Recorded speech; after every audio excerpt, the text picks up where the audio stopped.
California is solidly liberal. It's almost certain that Trump is set to lose in California. However, November 5th will also see Americans voting for their local representative who will play a role in national politics, meaning seats are up for grabs in the U.S. House of Representatives. Now, in 2022, in the midterm elections, Republicans took 4 seats in California. It was pivotal. That helped in seeing the House flip from Democratic control to Republicans.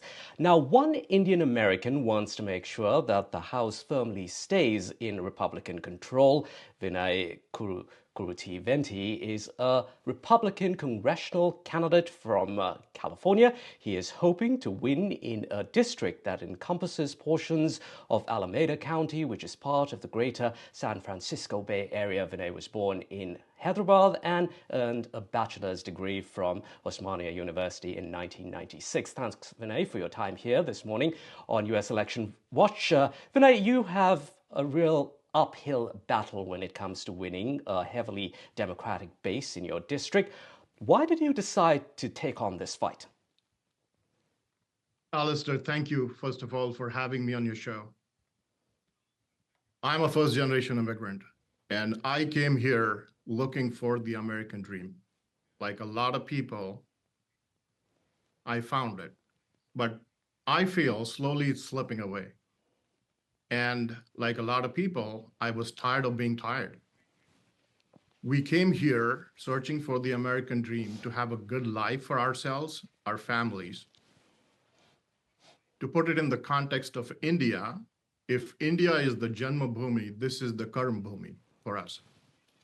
And this is home. And home is always worth fighting for. Okay. When you see that, when you expect the law to work a certain way, and when it's not working, it's our duty to go back and then do the right thing. That's why I'm running for Congress. All right. Now, Vinay, you've said that you've come to the US, you actually came to the US with nothing, and you've, of course, built a successful business in tech. How is Trump really good for business? Because he's talking about slapping tariffs of 20% on goods from other countries. It gets worse, 60% on all imports from China. How will any business that relies on competitive price products from, say, places like India survive? How do these tariffs really even make sense? I would say, there is a lot of misinformation and disinformation being spread on tariffs, right? So for example, if you take US cars, when we export them to Europe, they slap 100% tariff on it. Local consumption and local production actually improves local economy. And especially small businesses, they would be able to really scale higher and then be able to cater to local economy better than the tariffs. So, but many of the economists say that this will actually hurt small businesses. Certain sections or certain industries where there is this raw material imported from countries like China, they might see some challenges until the supply chain improves. Mm-hmm. But certain industries definitely are going to really benefit from this. Okay, you say you have been inspired by your grandfather, a former freedom fighter who worked besides Mahatma Gandhi. Trump, many may argue, does not come across as standing for those Gandhian principles.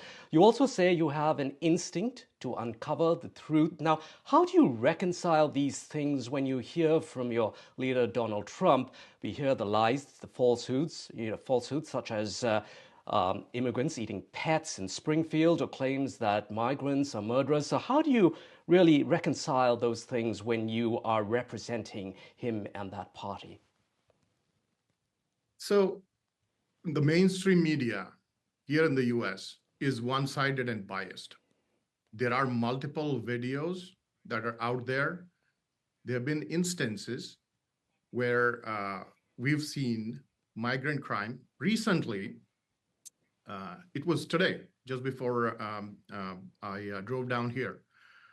There was a report in New York that 42% of all crimes in Manhattan is committed by illegal immigrants. So if you really follow the news, there is no disinformation. It's straightforward. When you allow unvetted people in the country, the crime is going to rise. They've let in a lot of people on the FBI's most wanted watch list into the country.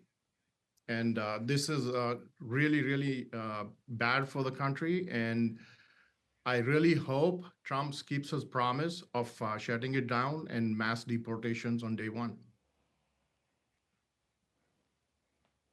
So you agree with the mass deportations? I do. I do. I do agree with mass deportations. I, in fact, feel that there's got to be a legal immigration reform in this country. A lot of Indians or highly skilled workers come here, but they've been stuck in backlog for a long time. So according to Trump's latest plan.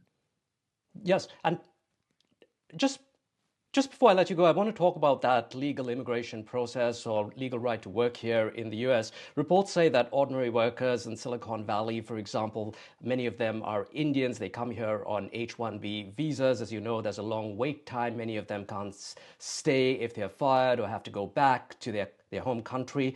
Spouses can't work. If you are in office in US Congress, what are the changes that you'd like to see on this front? So people on both sides, both Democratic and Republicans, never actually worked on this topic. So what I would do is be a champion for immigration reform and make sure that everyone stuck in the backlog is really taken care of. You would rather want to see highly skilled workers who can really cater Right. to the economy and bring the country up than just open the border and let everyone come in, right?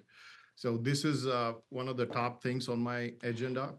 I'm going to Right, lobby Vinay. hard in a bipartisan way to get it done.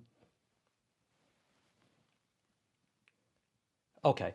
Vinay, thanks very much for joining us here on US Election Watch. Vinay there, a Republican candidate from California.